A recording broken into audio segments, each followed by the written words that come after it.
Dulu, setiap kali Anya menatap mata Dimas, ia selalu menemukan rumah di sana. Ada kehangatan yang menenangkan, sesuatu yang membuat dunia terasa lebih pelan dan ringan. Tatapan itu dulu penuh janji, penuh keyakinan bahwa mereka bisa menghadapi apapun asal bersama. Tapi kini, saat Anya memandang mata yang sama, ia hanya menemukan sepi yang mengendap di sana seperti telaga yang permukaannya tenang tapi dasarnya sudah retak. Pagi itu, matahari menembus tirai kamar mereka yang setengah terbuka. Cahaya lembut jatuh di pipi Dimas yang masih terlelap, dan Anya menatapnya lama, lebih lama dari biasanya. Ada rasa asing yang menyelinap di dada, sesuatu yang dulu tak pernah ia rasakan. Ia mencoba tersenyum, tapi senyumnya hanya bertahan sebentar sebelum akhirnya pudar.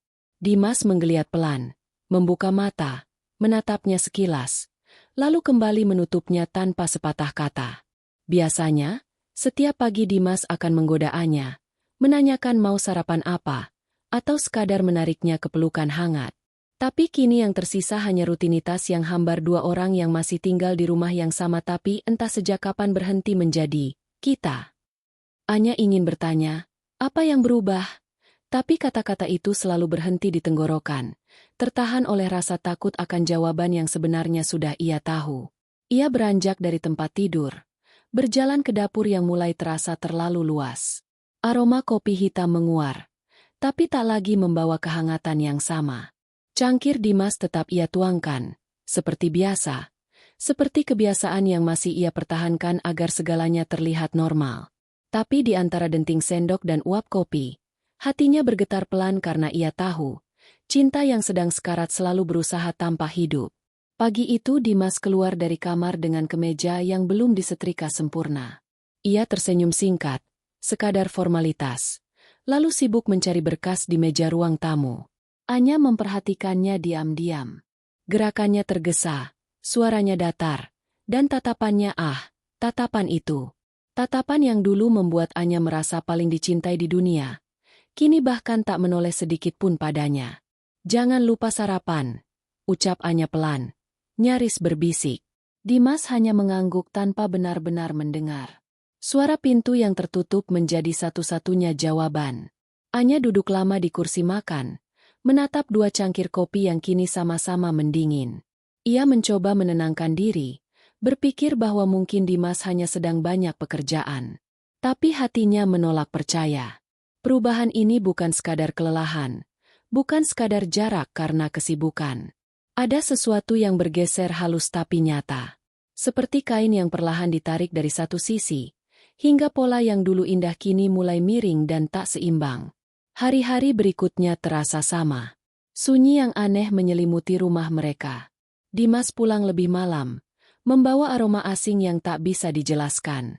Ia masih mengucap selamat malam, tapi tanpa menatap mata Anya. Mereka tidur di ranjang yang sama, namun terasa seperti dua orang asing yang kebetulan bertemu di perhentian yang sama tapi menuju arah berbeda. Kadang, Anya menatap punggung Dimas dalam gelap. Ia ingin memeluk, tapi takut.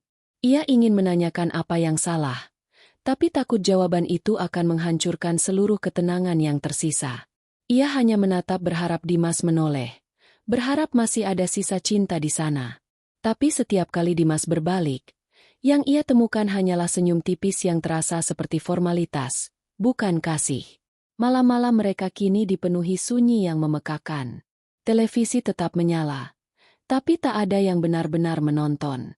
Dimas sibuk dengan ponselnya, sementara Anya berpura-pura membaca buku yang tak pernah ia pahami isinya. Mereka duduk berdampingan, tapi jauh. Cinta mereka seperti rumah tua masih berdiri, tapi fondasinya sudah retak dan dindingnya mulai rapuh.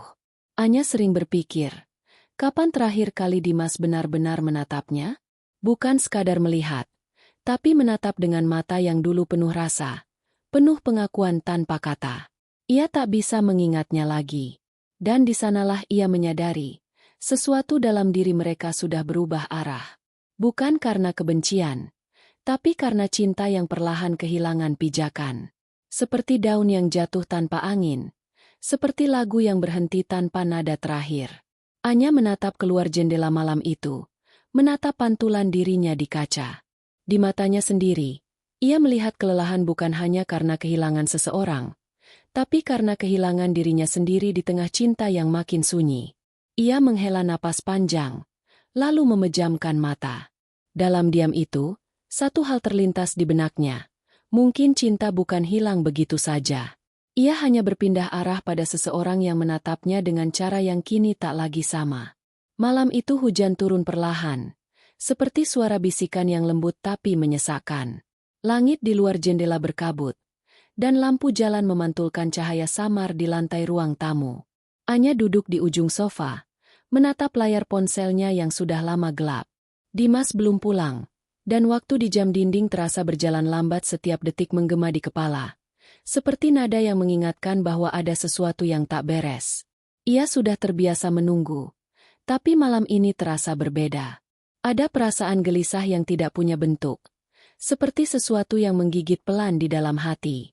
Ia menggenggam cangkir tehnya yang sudah dingin, menatap pintu rumah yang tetap tertutup.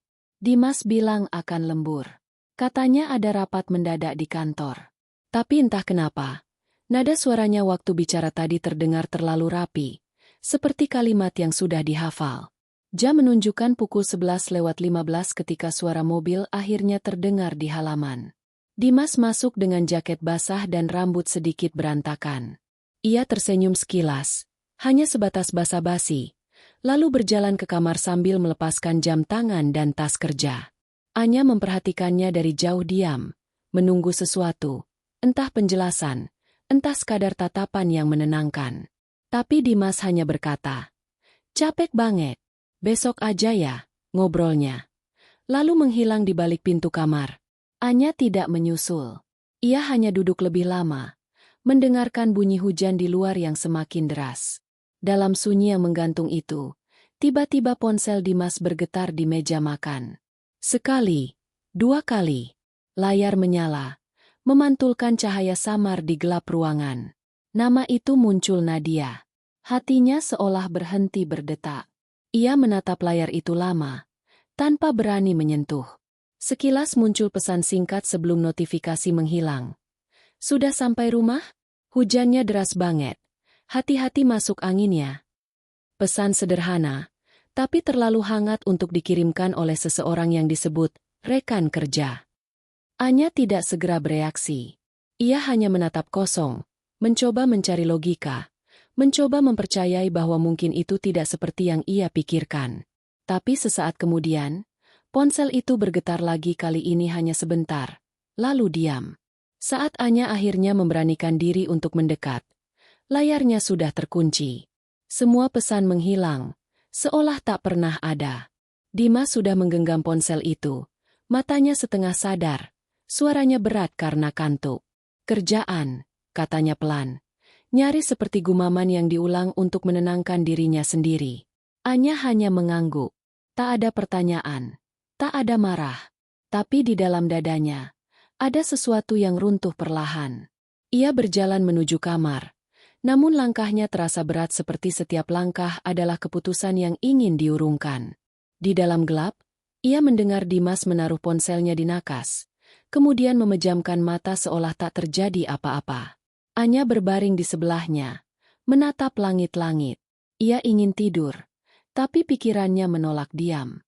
Kata-kata, "Hujannya deras banget, hati-hati masuk angin," berulang-ulang di kepalanya. Kalimat sederhana, tapi terasa terlalu lembut, terlalu akrab. Ia mencoba menenangkan diri, mengatakan bahwa mungkin Dimas memang dekat dengan banyak orang, bahwa mungkin ia terlalu sensitif. Tapi suara hatinya menertawakannya pelan karena jauh di dalam. Ia tahu, intuisi perempuan jarang salah. Beberapa hari setelahnya, Anya mulai memperhatikan hal-hal kecil yang dulu tak ia hiraukan. Dimas kini lebih sering membawa ponsel kemanapun, bahkan ke kamar mandi. Ia menunduk lama setiap kali layar ponselnya menyala, tersenyum samar yang tak lagi ditujukan padanya. Saat Anya bertanya sedang bicara dengan siapa, Dimas menjawab singkat, "Teman kantor." Dan setiap kali Anya mengangguk, ia bisa merasakan dirinya sedikit demi sedikit kehilangan tempat. Malam berikutnya, ketika Dimas tertidur, Anya menatap wajahnya dalam remang lampu. Ada kelelahan di sana, tapi juga ketenangan-ketenangan yang tidak lagi bisa ia pahami. Ia menyentuh jari Dimas pelan, merasakan hangat kulitnya, mencoba mengingat kapan terakhir kali mereka benar-benar bicara tanpa menjaga jarak. Ia ingin membangunkannya, ingin bertanya langsung siapa Nadia, tapi ada rasa takut yang lebih besar dari keinginannya untuk tahu. Takut bahwa kali ini, ia akan mendengar kebenaran yang tak bisa ia terima. Pagi menjelang dengan cahaya yang dingin. Dimas sudah bangun lebih dulu, bersiap-siap dengan wajah tanpa ekspresi. Sebelum berangkat, ia menatap Anya sekilas dan berkata, "Jangan lupa makan siang." Nada suaranya lembut, tapi asing. Seolah ia sedang berbicara bukan pada seseorang yang ia cintai, melainkan pada seseorang yang sudah menjadi kebiasaan rutinitas yang tak lagi disertai rasa. Ketika pintu tertutup, Anya baru menyadari bahwa aroma Dimas kini berbeda. Ada wangi bunga yang halus, bukan aroma sabun atau parfum yang biasa ia kenal.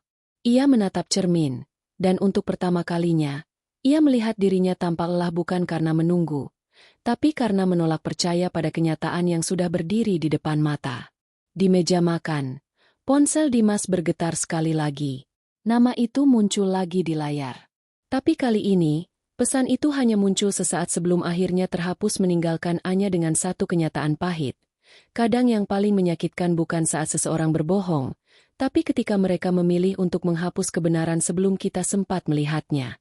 Pagi itu, suara hujan telah berhenti, tapi sisa-sisanya masih tertinggal di kaca jendela menetes pelan, seolah enggan pergi. Dimas duduk di meja makan sambil menatap layar ponselnya. Sesekali ia tersenyum, bukan lebar, hanya sekilas. Senyum yang dulu milik Anya, kini muncul tanpa sebab di hadapan seseorang yang tak ia sebut. Anya memperhatikannya dari dapur, diam-diam. Tangannya sibuk mengaduk kopi, tapi matanya tak bisa lepas dari wajah yang dulu begitu ia hafal. Kini, setiap senyum Dimas seperti teka-teki. Setiap helaan napasnya menyimpan sesuatu yang tak terucap. "Siapa yang kamu kirimi pesan sepagi ini?"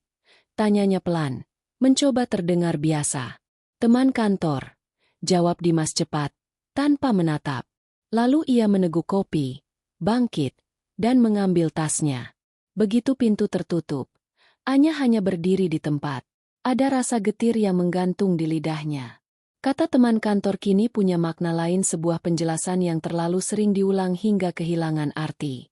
Ia duduk pelan di kursi, menatap kursi kosong di hadapannya. Di sana masih ada sisa uap dari cangkir Dimas, seperti jejak kehangatan yang menolak padam. Hari-hari berikutnya berjalan lambat. Dimas mulai sering bercerita tentang kantornya, tentang rapat, proyek baru, dan satu nama yang selalu muncul di sela-sela kalimatnya, Nadia. Anya mendengarnya dengan saksama, berpura-pura tidak peduli. Tapi setiap kali nama itu disebut, hatinya bergeming. Ada sesuatu dalam nada suara Dimas setiap kali ia menyebut perempuan itu, nada ringan yang tak pernah ia gunakan saat menyebut nama Anya. "Dia pinter banget, Nyah. Kalau nggak ada dia, mungkin proyek ini udah berantakan," ucap Dimas suatu malam. Tanpa sadar senyumnya muncul lagi. Anya hanya mengangguk. "Syukurlah kalau kamu punya rekan kerja yang bisa diandalkan." Kalimatnya terdengar tenang, tapi di balik kata syukurlah, ada serpihan rasa sakit yang menggigit perlahan. Sejak malam itu, nama Nadia menjadi seperti gema yang terus hadir di setiap percakapan mereka. Dimas selalu punya alasan untuk menyebutnya, entah tentang pekerjaan, ide, atau sekadar candaan kecil yang tak lagi terdengar lucu di telinga Anya. Kadang, saat mereka makan malam, Dimas bercerita panjang tentang percakapan dengan Nadia, bagaimana perempuan itu punya cara berpikir yang beda, bagaimana mereka bisa tertawa hanya karena hal-hal kecil yang tak penting. Anya hanya menunduk, menatap sendoknya yang bergetar halus. Ia ingin marah, ingin menanyakan kenapa setiap cerita tentang Nadia selalu membuat matanya berbinar. Tapi ia memilih diam. Karena ia tahu, diamnya lebih aman daripada harus mendengar jawaban yang mungkin membuat hatinya remuk. Malam-malam mereka kini terasa semakin asing. Dimas duduk di ruang tamu, tertawa kecil saat membaca pesan di ponsel. Anya di kamar, memandangi lampu yang temaram. Jarak di antara mereka seperti benang halus yang kian menegang tak terlihat, tapi terasa menyesakkan.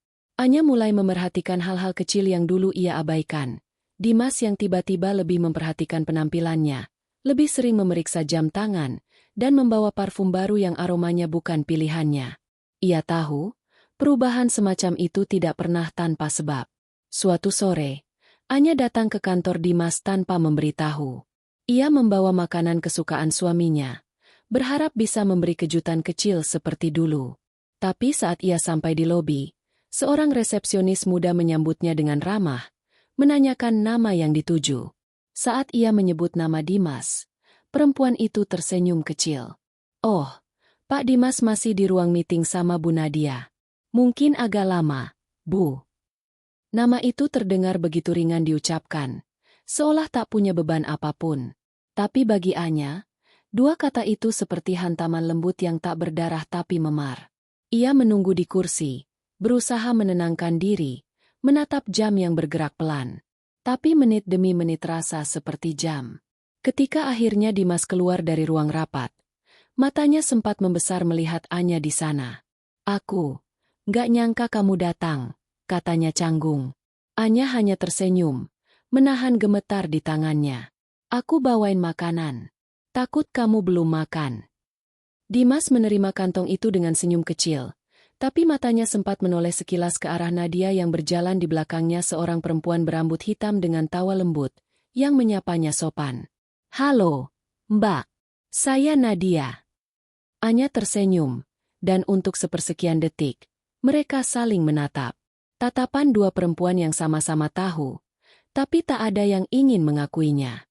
Sore itu, di perjalanan pulang, Dimas lebih banyak diam. Anya memandangi jalan yang basah sisa hujan. Di dalam mobil, hanya ada suara wiper dan desah napas yang tertahan. Ia ingin bertanya, "Seberapa dalam kamu mencintai dia?" Tapi yang keluar dari bibirnya hanya satu kalimat kecil, nyaris tak terdengar. "Sekarang aku tahu kenapa kamu selalu tersenyum setiap kali buka ponsel." Dimas tak menjawab. Dan dalam diam itu, Anya tahu cinta mereka perlahan berubah wujud.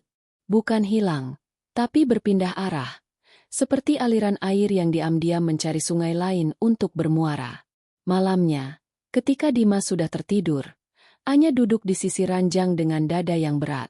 Ia menyadari, cinta kadang tidak mati karena pertengkaran, tapi karena ada orang ketiga yang hadir terlalu halus, terlalu lembut, hingga tak ada yang sadar kapan segalanya mulai berubah. Ia menatap wajah Dimas lama-lama, lalu berbisik tanpa suara, "Kamu memang belum pergi, tapi hatimu sudah." Malam itu, rumah mereka terlalu tenang. Terlalu tenang hingga suara detik jam di dinding terdengar seperti hentakan pelan yang memukul dada. Anya menatap meja makan yang sudah rapi sejak 2 jam lalu. 2 piring nasi yang mulai mengering, sendok yang belum disentuh, dan gelas air yang masih penuh. Ia menunggu Dimas pulang sejak maghrib. Awalnya dengan sabar, lalu dengan cemas, dan kini hanya dengan keheningan yang pasrah. Di luar, hujan turun pelan lagi, hujan yang sama seperti malam-malam sebelumnya. Seolah langit tahu bahwa hatinya juga sedang mengguyur sesuatu yang tak bisa dijelaskan. Lampu dapur sudah diredupkan.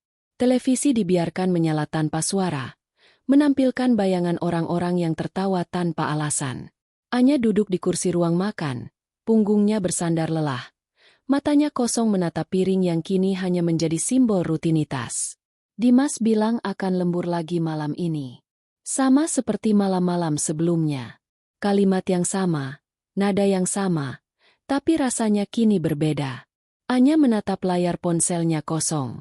Tak ada pesan, tak ada kabar. Ia membuka chat Dimas, menatap pesan terakhir yang ia kirim sore tadi. "Jangan lupa makannya." Pesan itu hanya dibaca, tanpa balasan. Waktu terus berjalan, dan setiap menit membuat ruang di hatinya makin lapang, tapi dingin. Ia bangkit, berjalan ke jendela, menyingkap tirai sedikit. Hujan di luar menetes di kaca, mengaburkan pandangan ke jalan. Dari kejauhan, lampu mobil melintas, tapi tak satu pun berhenti di depan rumah mereka. Anya menutup tirai pelan, menahan napas yang tiba-tiba berat. Ia mulai terbiasa dengan kesunyian, tapi malam ini, kesunyian itu terasa seperti hukuman. Ada sesuatu yang tak bisa ia tangkap, semacam jarak tak kasat mata yang terus tumbuh di antara mereka. Menebal, menutup segala ruang untuk bicara. Ketika akhirnya suara mesin mobil terdengar di depan rumah, jam sudah menunjukkan pukul 10:15. Anya tidak buru-buru berdiri. Ia tetap di tempat, menatap pintu yang sebentar lagi akan terbuka. Dan benar, pintu itu bergerak perlahan. Lalu muncul Dimas, dengan wajah lelah dan jaket yang basah di pundak. Ia tersenyum kecil, tapi tak sampai ke mata. "Maaf," rapatnya molor. Katanya singkat, suaranya datar. Anya hanya mengangguk. Tak ada pertanyaan, tak ada sambutan. Ia hanya memandangi Dimas berjalan melewati meja makan, seolah meja itu tak pernah menunggu. "Sudah makan?" tanya Anya pelan. "Udah. Di luar tadi." Jawaban itu menghantamnya lebih keras dari yang ia kira. Dimas berjalan ke kamar, meninggalkan aroma parfum baru yang samar, wangi bunga halus yang kini mulai ia kenali. Bukan milik Dimas, dan bukan pula miliknya. Anya menatap piring di depannya, masih utuh, dingin, dan hampa. Lalu perlahan ia mengambil satu sendok nasi, memasukkannya ke mulut. Rasanya hambar, seperti makan udara. Tapi ia teruskan, satu suapan, dua suapan. Karena itu satu-satunya hal yang bisa membuatnya tetap merasa nyata malam itu. Setelah Dimas mandi, ia keluar dengan rambut basah dan kaos lusuh. Ia tersenyum sekilas, mencoba mencairkan suasana. "Kamu belum tidur?" Anya menggeleng. "Nggak bisa tidur kalau kamu belum pulang." Dimas tidak menanggapi, hanya duduk di tepi ranjang sambil menatap ponselnya. Jemarinya bergerak cepat, lalu berhenti. Lalu kembali mengetik. Cahaya layar memantul di wajahnya. Dan Anya tahu ia tidak sedang membaca email kantor. Ia ingin bertanya, tapi tenggorokannya kaku. Ia ingin marah, tapi hatinya lelah. Yang keluar hanya satu kalimat pelan, hampir seperti gumaman. "Seandainya kamu tahu, diamku bukan berarti aku tidak tahu." Dimas menoleh sebentar, menatap Anya dengan mata yang datar. Tak ada rasa bersalah, tapi juga tak ada keberanian untuk menyangkal. Ia hanya meletakkan ponsel di nakas, lalu berbaring. Tidur, ya. Besok masih pagi.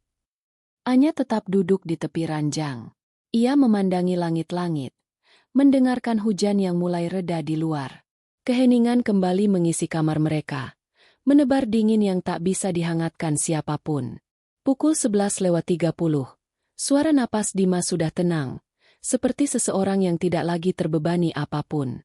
Sementara Anya masih terjaga, memandangi punggungnya dalam gelap. Ia mengulurkan tangan, ingin menyentuh, tapi membatalkannya di tengah udara. Ia takut, kalau sentuhannya justru membuat Dimas semakin menjauh. Di luar, hujan berhenti sepenuhnya. Tapi di dada Anya, ada badai kecil yang tak juga reda, badai yang tak menimbulkan suara, tapi meninggalkan puing-puing halus yang sulit dikumpulkan kembali. Ia menatap punggung Dimas untuk waktu yang lama, mencoba mengingat bagaimana dulu mereka pernah tertawa bersama, bagaimana dulu Dimas selalu menariknya ke dalam pelukan hangat sebelum tidur. Tapi malam ini, jarak di antara mereka terlalu lebar. Akhirnya, Anya memejamkan mata, dan di dalam gelap itu, pikirannya berbisik lirih. "Aku masih di sini, tapi rasanya kamu sudah pergi. Dan mungkin, malam ini bukan tentang siapa yang pulang terlambat, tapi siapa yang sudah tak ingin pulang lagi." Pagi datang tanpa suara. Hujan semalam menyisakan udara lembab dan aroma tanah yang masih basah. Cahaya matahari menyelinap pelan lewat celah tirai kamar, menyentuh wajah Anya yang belum benar-benar tidur. Matanya terasa berat, bukan karena kantuk, tapi karena terlalu banyak hal yang berputar di kepalanya semalaman. Dimas sudah berangkat lebih pagi dari biasanya. Ia bilang ada rapat penting di kantor cabang, dan Anya hanya mengangguk tanpa banyak bertanya. Sudah lama ia berhenti mencari alasan di balik setiap perubahan. Kadang, diam lebih aman daripada jawaban yang menyakitkan. Setelah suara mobil menghilang dari jalan, Anya duduk di tepi ranjang, menatap tempat tidur yang kini terasa terlalu besar untuk dirinya sendiri. Ia menarik napas panjang, lalu berjalan ke meja kecil di sudut kamar tempat ia biasa menulis hal-hal yang tak sempat diucapkan. Ada buku catatan kulit coklat yang sudah lama tidak ia sentuh. Dulu, setiap hal kecil tentang Dimas selalu tertulis di sana, tanggal ulang tahun mereka, hal-hal lucu yang mereka alami, bahkan rencana kecil untuk liburan yang tak pernah terjadi. Tapi beberapa bulan terakhir, halaman-halamannya hanya berisi coretan kosong, kalimat setengah hati, dan tanda tanya yang tak pernah punya jawaban. Anya membuka halaman baru. Tangannya sempat ragu, lalu mulai menulis. Untuk Dimas, aku tidak tahu kenapa aku masih menulis surat ini. Mungkin karena aku butuh cara untuk berbicara tanpa harus melihat matamu. Aku tahu, ada sesuatu yang berubah. Bukan tiba-tiba, tapi perlahan seperti bunga yang layu tanpa disadari. Aku sudah mencoba menyiramnya, tapi mungkin tanahnya memang sudah tidak subur lagi. Kamu masih di sini, tapi rasanya sudah lama kamu pergi. Aku bisa mendengar napasmu setiap malam, tapi tidak lagi merasakanmu di sisi ini. Aku ingin marah, tapi aku tidak tahu harus marah pada siapa. Pada diriku sendiri karena terlalu percaya, atau padamu karena terlalu pandai bersembunyi di balik alasan. Tangan Anya berhenti menulis. Ia menatap kata-katanya yang samar karena air mata yang tak ia sadari mulai turun. Ia tersenyum tipis, bukan karena sedih, tapi karena akhirnya kata-kata itu keluar juga setelah begitu lama ia tahan. Ia mengambil tisu, mengusap pipinya pelan, lalu menatap halaman itu lagi. Mungkin kamu tidak sengaja jatuh hati pada yang lain. Aku bisa memaklumi cinta kadang tidak punya arah, tidak tahu tempat kembali, tapi yang paling menyakitkan bukan kehilanganmu, Dimas, melainkan menyadari bahwa aku tidak lagi cukup untuk membuatmu bertahan. Tulisan itu berhenti di sana. Tangannya gemetar. Anya menutup buku itu dengan pelan, seolah menutup luka yang terlalu dalam untuk disentuh. Ia tahu surat itu tidak akan pernah dikirim, tidak akan pernah dibaca. Tapi entah kenapa, menulisnya membuat dadanya sedikit lebih lega. Ia berjalan ke jendela. Dari sana, halaman depan rumah terlihat basah. Dedaunan berkilau terkena sisa embun. Dunia di luar seolah tetap berjalan seperti biasa, seolah tidak ada yang hilang. Tapi di dalam rumah, waktu seperti berhenti terperangkap di antara kenangan dan kenyataan. Anya menatap ke jalan, membayangkan Dimas di sana. Mungkin sedang tertawa bersama seseorang, mungkin sedang merasa tenang karena tak perlu lagi berpura-pura. Dan di detik itu, Anya sadar cinta kadang tidak mati karena kebencian, tapi karena kebisuan yang terlalu lama dibiarkan. Ia kembali duduk di kursi, menatap buku catatan itu sekali lagi. Ia ingin membakarnya, ingin menghapus semua yang pernah ditulisnya tentang Dimas. Tapi tangannya terlalu lembut untuk menghancurkan kenangan yang dulu begitu indah. Jadi ia biarkan saja buku itu di sana, tertutup rapi, menjadi saksi diam dari cinta yang pelan-pelan layu. Siang hari, ia mencoba mengalihkan diri, menyeduh teh, mencuci piring, menyalakan radio, melakukan segala hal yang bisa membuat pikirannya sibuk. Tapi bahkan suara lagu yang ceria terdengar sendu di telinganya. Ketika sore mulai turun, Anya duduk di beranda dengan secangkir teh yang sudah dingin. Di pangkuannya, buku itu terbuka lagi, dan ia membaca surat yang baru ia tulis. Ia tidak menangis kali ini. Ia hanya menatapnya lama, lalu tersenyum kecil. Mungkin cinta yang tulus bukan tentang memiliki sampai akhir, tapi tentang menerima bahwa seseorang pernah menjadi bagian dari hidup, meski akhirnya harus pergi. Dan saat matahari mulai tenggelam, Anya menutup bukunya lagi dan berbisik pelan. Aku tidak tahu apa kamu masih mencintaiku atau tidak, tapi aku harap kamu bahagia, meski bukan denganku. Di dalam dada, rasa sakit itu masih ada, tapi sedikit demi sedikit berubah bentuk, tidak lagi menjadi luka yang berdarah, melainkan bekas yang diam tapi nyata. Bekas yang mengingatkannya bahwa ia pernah mencinta dengan segenap hati. Malam nanti, Dimas mungkin pulang lagi dengan wajah lelah dan aroma parfum yang asing. Tapi Anya tahu, hatinya sudah mulai belajar untuk berhenti menunggu. Karena beberapa surat memang tidak ditakdirkan untuk sampai, dan beberapa cinta memang hanya datang untuk mengajarkan cara melepaskan dengan diam. Hari itu, langit tampak sendu, seolah tahu sesuatu akan runtuh dalam diam. Udara siang terasa lebih berat dari biasanya. Anya duduk di meja kerja kecil di ruang tamu, menatap layar laptop yang menampilkan halaman kosong. Ia mencoba bekerja, tapi pikirannya terus melayang ke tempat lain. Sudah beberapa hari Dimas semakin sering pulang larut malam. Alasan yang sama, nada yang sama, lembur, rapat mendadak, urusan kantor yang belum selesai. Anya sudah berhenti menghitung berapa kali ia mendengar kata itu. Semuanya terasa seperti gema yang terus berulang tanpa makna siang itu. Ponsel Dimas tertinggal di rumah. Hal yang jarang sekali terjadi. Biasanya, Dimas tak pernah lepas dari ponselnya, bahkan ketika tidur. Tapi pagi tadi ia terburu-buru, lupa mengambilnya dari meja ruang tamu.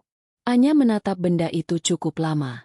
Ada dorongan aneh di dadanya, campuran antara takut dan penasaran. Ia tahu, membuka ponsel seseorang tanpa izin bukan hal yang benar.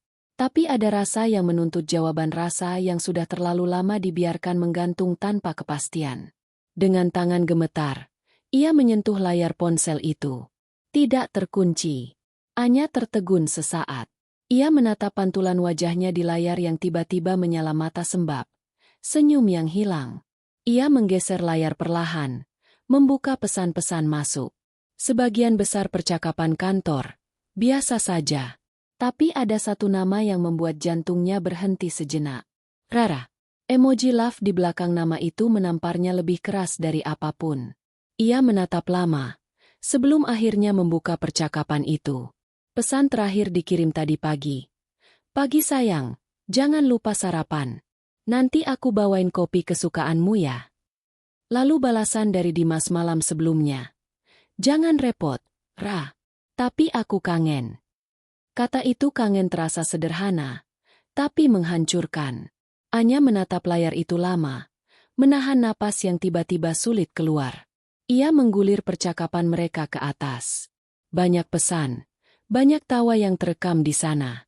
Foto secangkir kopi di meja kerja, tulisan-tulisan singkat penuh perhatian, kalimat manis yang dulu hanya ia yang menerima, dan di antara percakapan itu, ada satu foto yang membuat dadanya benar-benar runtuh. Dimas dan Rara duduk di sebuah kafe, tampak akrab. Dengan cahaya senja di belakang mereka, Dimas tersenyum di sana. Senyum yang sudah lama tidak ia lihat di rumah. Anya menutup ponsel itu pelan, menatap tangannya yang bergetar. Rasanya seperti sedang berdiri di tepi jurang tanpa pegangan. Jadi ini alasannya, pikirnya. Ini kenapa setiap malam Dimas pulang dengan wangi yang bukan miliknya. Ia tak menangis. Tidak langsung. Ia hanya duduk di sana, membiarkan hening menelan semuanya. Sesekali napasnya tersengal, tapi air matanya belum juga jatuh. Beberapa menit kemudian, ia berdiri, berjalan ke kamar, dan duduk di tepi tempat tidur mereka. Ia memandang foto pernikahan di dinding, dua wajah bahagia dengan mata yang saling mencari. Janji yang diucapkan di hadapan Tuhan dan saksi. Sekarang, foto itu terasa seperti ironi. Perlahan, air mata mulai mengalir. Bukan tangisan keras, hanya tetesan sunyi yang jatuh tanpa suara.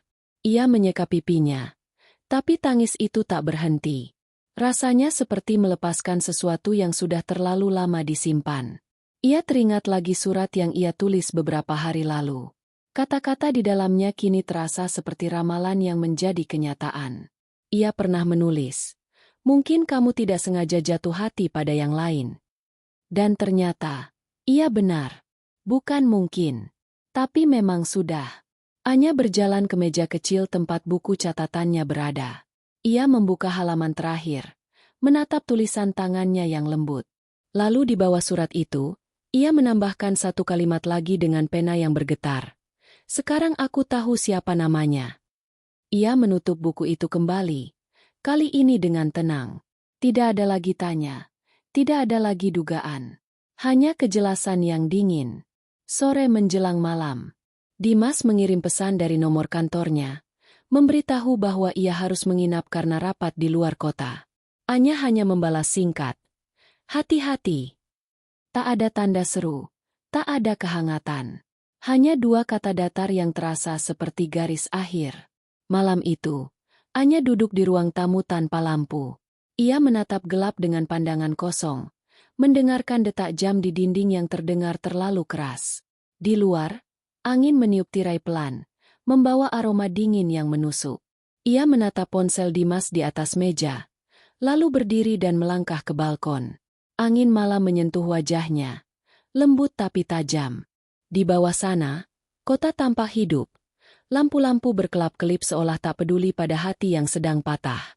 Anya menutup matanya sejenak, menarik napas panjang, dan dalam hatinya berbisik, sekarang aku tahu. Dan entah kenapa, justru setelah tahu, aku tidak ingin bertanya apa-apa lagi. Karena kadang, pengetahuan tak selalu membebaskan. Kadang, ia justru menjadi beban baru, beban bahwa cinta yang dulu ia perjuangkan kini hidup di tangan orang lain. Dan di malam yang sepi itu, Anya akhirnya berhenti menunggu Dimas pulang. Dimas pulang 2 hari kemudian. Tak ada pesan sebelumnya. Tak ada kabar bahwa ia sudah di perjalanan pulang. Hanya suara mobil yang berhenti di depan rumah menjelang senja. Ketika langit berubah kelabu dan suara azan menggema pelan dari kejauhan. Anya sedang menyapu halaman depan saat mobil itu datang. Ia menatap sekilas, lalu kembali menunduk, mengumpulkan daun-daun kering yang bertebaran di tanah basah. Tak ada kata "pulang" di bibirnya, hanya gerakan lembut yang tetap tenang, seolah tidak ada apa-apa yang berubah. Tapi di dadanya, ada getar halus yang sulit dijelaskan, bukan rindu, bukan pula marah.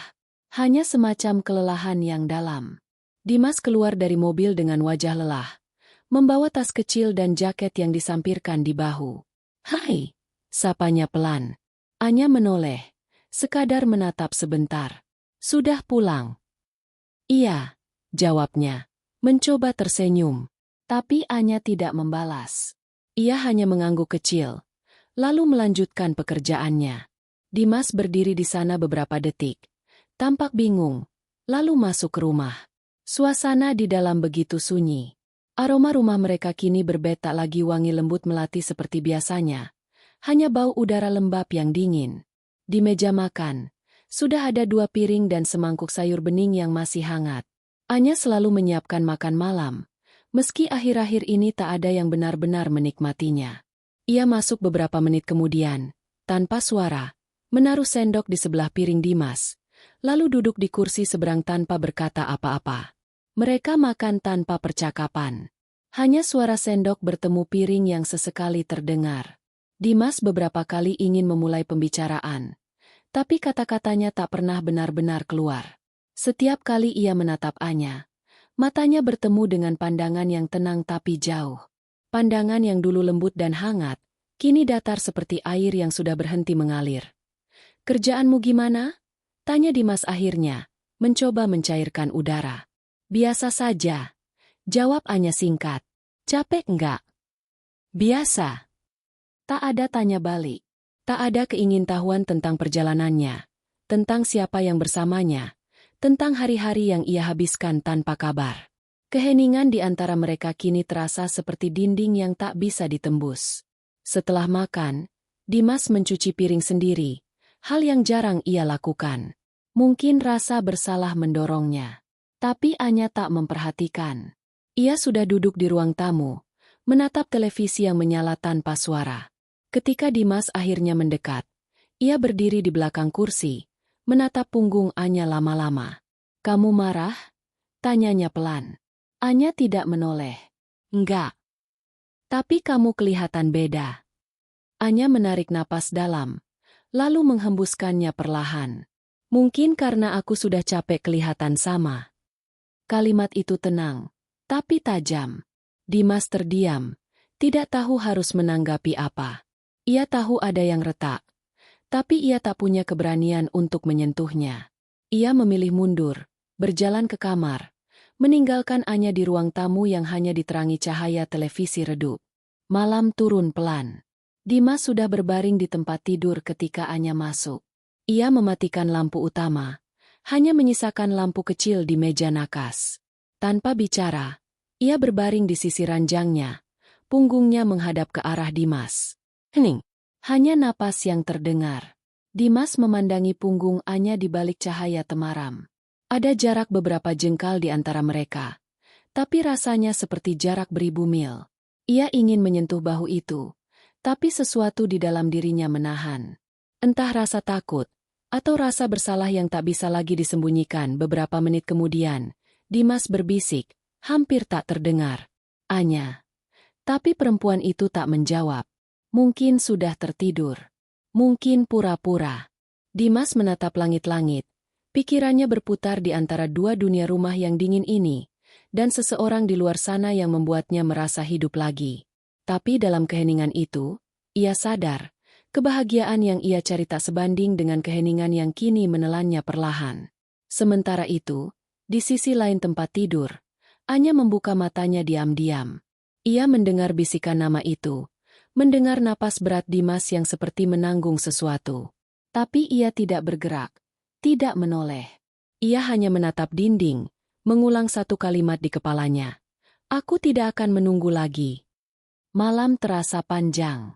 Jam berdetak perlahan, tapi setiap detiknya seperti menambah jarak di antara mereka. Ketika akhirnya Dimas terlelap, Anya bangun perlahan. Ia duduk di tepi ranjang, menatap wajah lelaki itu dalam cahaya redup. Wajah yang dulu ia cintai dengan seluruh hati, kini terasa asin seperti seseorang yang pernah ia kenal dalam hidup yang lain. Anya menarik napas panjang, lalu berdiri. Ia berjalan ke meja kecil, mengambil buku catatan kulit coklatnya. Di halaman terakhir, di bawah kalimat, "Sekarang aku tahu siapa namanya." Ia menulis lagi dengan tangan yang lebih tenang. Aku tidak akan memintamu untuk memilih, karena aku sudah memilih diriku sendiri. Ia menutup buku itu, meletakkannya di laci, lalu kembali berbaring. Kali ini, matanya benar-benar terpejam, tapi bukan karena lelah. Ia hanya tahu, malam itu bukan lagi tentang siapa yang tertidur lebih dulu tapi tentang siapa yang diam-diam sudah pergi lebih jauh. Dan di antara dua keheningan itu, cinta mereka perlahan berakhir, tanpa satupun kata perpisahan. Hujan datang lagi sore itu. Rintiknya turun perlahan di atas atap rumah yang mulai berdebu, menciptakan suara lembut yang menenangkan bagi siapapun yang tidak sedang kehilangan apa-apa. Tapi bagi Anya, suara hujan selalu membawa kenangan yang sulit ia usir. Setiap tetesnya seperti mengingatkan pada malam-malam panjang yang ia habiskan menunggu Dimas pulang, pada percakapan yang tak pernah selesai, dan pada pelukan yang kini hanya tinggal sisa hangat di ingatan. Ia duduk di beranda, memandangi halaman yang basah, sambil menggenggam cangkir teh yang sudah kehilangan uapnya.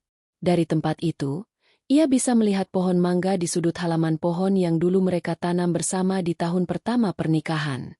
Kini, daun-daunnya tampak lebat, tapi anehnya tak lagi memberi rasa bangga seperti dulu. Pohon itu tumbuh subur, sementara cinta mereka perlahan mati. Sejak malam terakhir itu, Dimas semakin jarang bicara.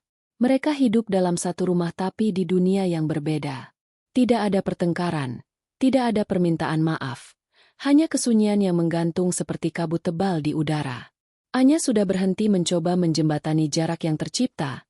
Ia tahu beberapa hal memang tidak bisa diperbaiki hanya dengan bertahan. Pagi tadi, sebelum Dimas berangkat, ia menatap wajah suaminya lama-lama.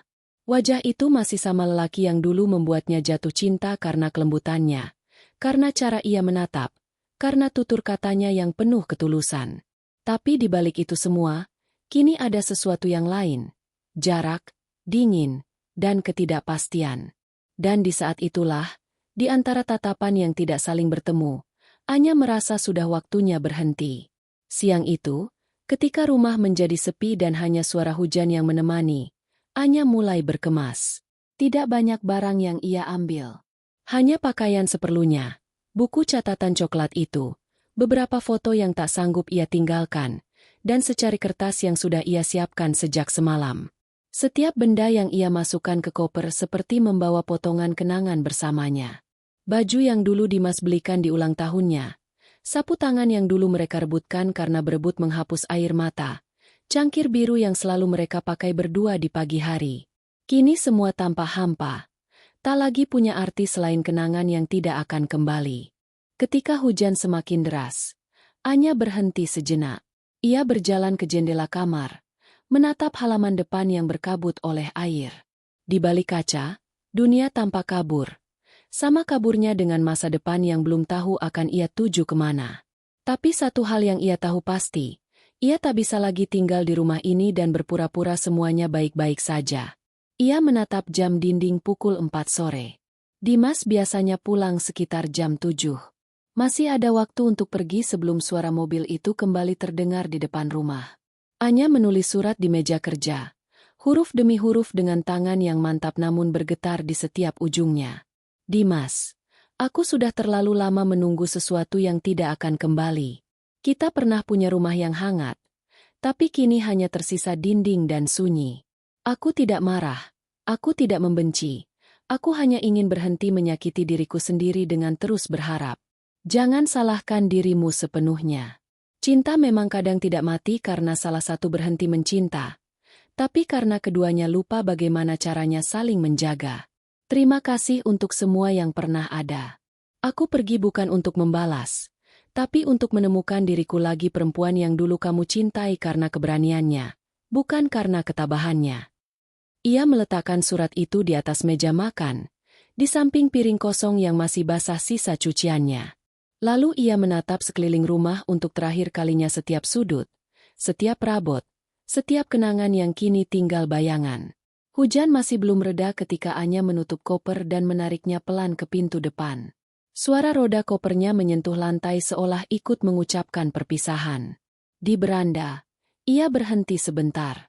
Angin membawa aroma tanah basah yang menenangkan, tapi juga menyesakkan.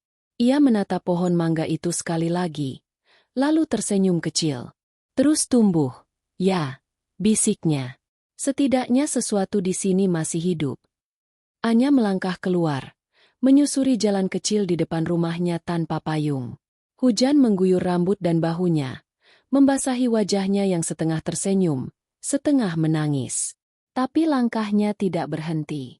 Setiap tetes air terasa seperti membersihkan beban yang selama ini ia pikul sendirian. Saat mobil hitam itu akhirnya berhenti di depan rumah, langit sudah mulai gelap. Dimas keluar dengan langkah cepat, menatap sekeliling yang hening. Rumah tampak sama, tapi terasa kosong. Ketika ia masuk, matanya langsung tertuju pada meja makan. Surat itu tergeletak di sana, lipatannya rapi, dengan tulisan tangan yang begitu ia kenal. Ia membacanya perlahan. Setiap kalimat terasa seperti tamparan yang datang terlambat. Saat ia selesai membaca, hujan di luar masih turun, tapi suaranya kini terdengar seperti tangis. Dimas berjalan ke beranda, memandangi jalan yang sudah mulai tergenang air. Ia tahu, Anya sudah jauh. Ia mencoba menelepon, tapi tak ada jawaban. Ia ingin berlari mencarinya, tapi entah mengapa kakinya tak mau bergerak. Dan di tengah hujan yang semakin deras, Dimas hanya berdiri di sana diam, dengan surat di tangan, sementara hatinya perlahan disadarkan oleh kenyataan yang paling menyakitkan, bahwa kadang, kehilangan yang paling dalam bukan terjadi karena seseorang pergi tanpa pamit, tapi karena kita terlalu lama berpura-pura tak melihatnya pergi. Hari-hari setelah kepergian Anya terasa seperti kabut yang menutup seluruh sudut hidup Dimas. Rumah itu masih sama, rangka atap, jendela besar di ruang tamu, aroma kayu di meja makan, tapi semuanya kini hanya menjadi benda mati yang menatapnya tanpa makna. Tidak ada suara langkah Anya di pagi hari. Tidak ada aroma kopi yang biasanya menyambutnya saat ia turun dari kamar. Hanya sepi. Sebuah kesunyian yang lebih keras dari teriakan manapun. Malam pertama tanpa Anya adalah malam paling panjang yang pernah Dimas lewati. Ia duduk di ruang tengah, lampu sengaja tidak dinyalakan, hanya ditemani cahaya redup dari luar jendela. Surat itu masih di tangannya, kusut karena terlalu sering digenggam. Ia membacanya berkali-kali, berharap menemukan celah kecil, barangkali ada makna tersembunyi, harapan samar yang bisa ia pegang. Tapi tidak ada. Setiap kalimat dalam surat itu seperti pintu yang tertutup rapat. Dimas mencoba tidur, tapi matanya tak mau terpejam. Setiap kali ia memejamkan mata, bayangan wajah Anya datang, senyum lembutnya, tatapan penuh sabar yang kini tak akan ia lihat lagi. Di kepalanya, semua kenangan muncul berulang-ulang seperti film rusak yang tak bisa dihentikan. Ia ingat saat mereka pertama kali pindah ke rumah itu. Anya begitu bahagia, berlari ke halaman, menepuk-nepuk debu di lantai sambil tertawa. Dimas hanya berdiri di ambang pintu, menatap perempuan itu dengan rasa bangga yang sulit dijelaskan. Tapi sekarang, Bayangan yang dulu hangat itu justru menyiksa. Karena setiap kenangan manis kini berubah menjadi pengingat pahit tentang apa yang telah ia biarkan hilang. Hari berganti minggu. Dimas mencoba menghubungi Anya. Tapi nomor itu tak lagi aktif. Ia mencari ke rumah orang tua Anya. Tapi yang ia dapat hanya pesan singkat dari ibunya. Biarkan dia menemukan tenangnya dulu, Mas Dimas. Mungkin kali ini, bukan kamu tempatnya pulang. Kata-kata itu menancap dalam. Ia ingin membantah, tapi tak bisa. Karena dalam hatinya sendiri, ia tahu kebenaran itu. Perempuan yang dulu ia cintai sepenuh hati kini telah pergi bukan karena marah, tapi karena lelah. Lelah menunggu seseorang yang sudah lama berhenti menatap ke arahnya. Dan ketika Dimas menyadari semua itu, sudah terlambat. Ia mulai berjalan tanpa arah setiap sore, melewati tempat-tempat yang dulu sering mereka datangi. Kafe kecil di ujung jalan tempat mereka sering berbagi kopi di hari Minggu, taman kota yang penuh daun jatuh di musim hujan, bahkan toko buku tempat Anya sering menghabiskan waktu. Tapi tak ada tanda-tanda keberadaan perempuan itu. Semua tempat seolah ikut kehilangan warnanya. Di satu sore yang muram, Dimas duduk di taman yang sama, di bangku kayu yang pernah mereka duduki bersama. Langit mendung, seakan ikut merasakan berat di dadanya. Ia menatap langit itu lama, lalu bertanya dalam hati sejak kapan semua berubah? Sejak kapan ia berhenti menjadi rumah bagi Anya?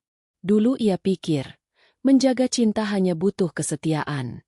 Tapi ternyata tidak sesederhana itu. Cinta butuh hadir, butuh diperhatikan, butuh diperjuangkan bahkan ketika rasanya sudah aman. Ia terlalu sibuk mengejar sesuatu di luar, sampai lupa bahwa di rumah ada seseorang yang menunggunya pulang bukan hanya dengan tubuh, tapi dengan hati. Ia menyesap udara sore itu, dingin dan getir. Langit berwarna abu-abu, seperti cerminan isi hatinya. Beberapa hari kemudian, Dimas mulai menulis. Entah kenapa, ia merasa perlu menulis untuk menenangkan diri. Ia menulis di buku catatan lama milik Anya yang masih tersisa di lemari. Di halaman pertama, ia menulis pelan. Aku tidak tahu apakah kamu akan membaca ini, tapi aku ingin kamu tahu. Aku bukan hanya kehilanganmu, Anya. Aku kehilangan diriku sendiri bersamaan dengan kepergianmu. Setiap kata yang ia tulis adalah bentuk penyesalan yang tak bisa lagi ia ucapkan langsung. Ia menulis tentang malam-malam sunyi, tentang kopi yang tak lagi punya rasa, tentang rumah yang kini seperti ruang hampa. Sampai suatu sore, Dimas berjalan ke beranda. Hujan kembali turun, hujan yang sama seperti saat Anya pergi. Ia menatap ke arah jalanan basah itu, membiarkan pikirannya melayang entah kemana. Kalau saja aku tahu, hujan terakhir itu benar-benar perpisahan, gumamnya lirih. Aku pasti takkan membiarkanmu pergi sendirian. Tapi hidup tidak memberi kesempatan kedua untuk yang tidak tahu menghargai saat pertama. Langit sore itu perlahan memudar.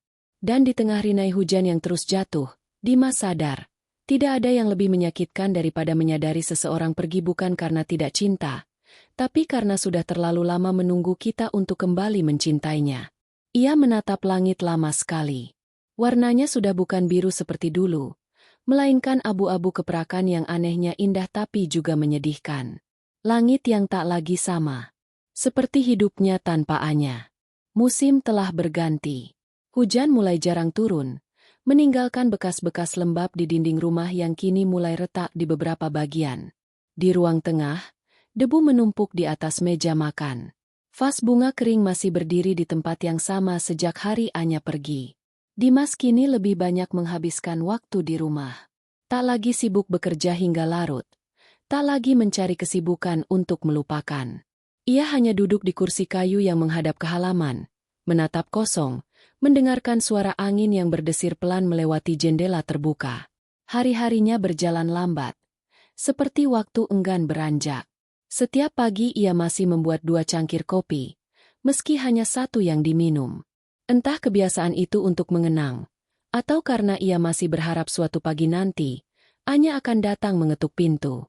Namun waktu terus berjalan tanpa suara langkah itu kembali. Suatu sore, Dimas membuka lemari tua di kamar, mencari dokumen lama. Di antara tumpukan kertas dan foto, ia menemukan sebuah buku catatan coklat. Kulitnya sedikit terkelupas di tepi. Tapi Dimas mengenalinya seketika buku itu milik Anya. Buku yang dulu selalu dibawa kemanapun. Tempat perempuan itu menulis hal-hal kecil yang tak pernah ia bagikan kepada siapapun.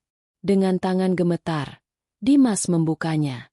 Halaman pertama berisi tulisan tanggal, bertahun lalu, ketika mereka baru menikah. Tulisan tangan Anya lembut, rapi, penuh semangat. Di situ tertulis, "Hari ini aku belajar satu hal tentang cinta. Ia tak selalu berbentuk besar dan megah. Kadang hanya secangkir teh hangat, atau cara seseorang menatapmu tanpa ingin mengubah apapun dari dirimu." Dimas tersenyum kecil. Tapi semakin ia membuka halaman berikutnya, semakin berat rasanya membaca. Di antara tulisan-tulisan tentang harapan dan kebahagiaan, perlahan muncul catatan yang getir tentang jarak, tentang diam, tentang cinta yang mulai ia rasakan tak lagi sama. Sampai akhirnya, di halaman terakhir, hanya ada satu paragraf pendek. "Aku mencintainya lebih dari kata yang bisa kutulis." Tapi cinta bukan berarti memaksa tetap tinggal di tempat yang membuatmu kehilangan dirimu sendiri. Jika suatu hari ia mencari, biarlah hujan yang menjawab karena hanya hujan yang tahu kemana aku pergi. Dimas menutup buku itu pelan. Dadanya sesak, matanya panas, tapi tak ada air mata yang keluar. Ia hanya diam, membiarkan kesunyian menyelimuti seluruh ruangan. Kini semuanya jelas. Kepergian Anya bukan bentuk pelarian, tapi penyelamatan hari-hari berikutnya. Dimas mulai menata hidupnya kembali. Ia membersihkan rumah, menanam bunga di halaman, memperbaiki lampu yang rusak, dan mulai menulis. Ia menulis bukan untuk melupakan, tapi untuk memahami. Tentang bagaimana seseorang bisa mencintai dan kehilangan di waktu yang sama. Tentang bagaimana kadang, kita baru benar-benar mencintai setelah kehilangannya tak bisa diperbaiki lagi. Malam itu, langit cerah, bulan menggantung utuh di langit, seolah menatap dari jauh. Dimas duduk di beranda, memandangi langit itu lama. Ia merasa tenang, untuk pertama kalinya setelah sekian waktu. Dalam diamnya, ia berbicara dalam hati bukan kepada siapa-siapa, tapi kepada seseorang yang selalu hidup di dalam pikirannya. "Anya, aku akhirnya mengerti. Cinta bukan tentang siapa yang bertahan paling lama, tapi siapa yang berani melepaskan dengan damai. Terima kasih, karena kau mengajariku arti kehilangan tanpa kebencian." Angin malam menyentuh wajahnya lembut. Di kejauhan, ia mendengar suara hujan kecil mulai turun ringan, nyaris tak terdengar. Dimas tersenyum samar, seolah alam ikut mengirimkan jawaban, seperti pesan terakhir dari seseorang yang pernah berjanji untuk mencintai dalam diam. Beberapa bulan kemudian, Dimas pindah dari rumah itu.